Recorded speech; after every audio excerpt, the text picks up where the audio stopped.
I'm Di Bird. I've been in the Royal Air Force Police for 19 years, and in that time I've deployed on multiple operations, including to Afghanistan in 2010. I'm currently OC of number 1 Tactical Police Squadron based at RAF Honington. My role on op pitting was to take the squadron and various other elements from the Royal Air Force and the British Army and essentially set up a British terminal at Kabul airport so that we could process the evacuees, be they British citizens or members of the international community, including sort of embassy staff and things like that, or indeed our Afghan partners through the RAF scheme. So the team's role was quite simple. As soon as somebody arrived at Kabul International Airport and came through the wire, our job was to ensure that they safely arrived at the other end by protecting our aircraft, our personnel and those passengers. And that was from everything from the threat from ground attacks, the threat from moving across airport operating services where you had sort of helicopters and all sorts of other aircraft all moving at the same time, or indeed the threat from the passengers themselves through sort of traditional aviation security, bag searches, checking of ID, etc., etc. And then onward in the air through the military air protection officers who ensured that if there were any incidents in the air, we could address them before they became a threat to that aircraft.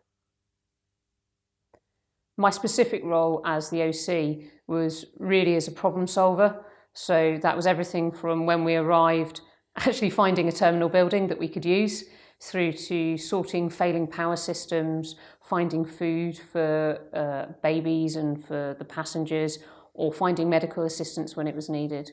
And then all the way through to other issues such as looking after unaccompanied minors and how we were going to get those very vulnerable people back to the UK. Throughout it, it didn't matter which of those bits that we were looking at, our number 1 aim on top of safety was to treat people with respect.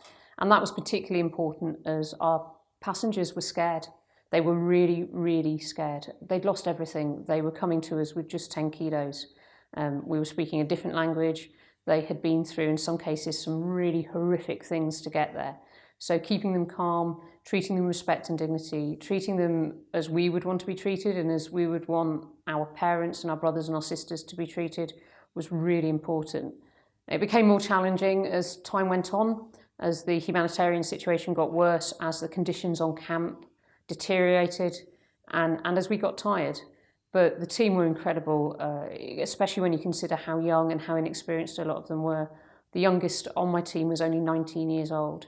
And we worked really hard as a team to pick each other up, to remind each other why we were there, to get them to focus on the positives of the situation and not the negatives, and to ensure that we absolutely continued to the very last flight to treat people with dignity. It's really hard to say what the highlight was of such a situation. 15,000 people has got to be the answer to that. It was hard. But 15,000 people are alive because of it. And that's really, it's difficult to picture. What does 15,000 people look like? But remembering that makes it absolutely worthwhile.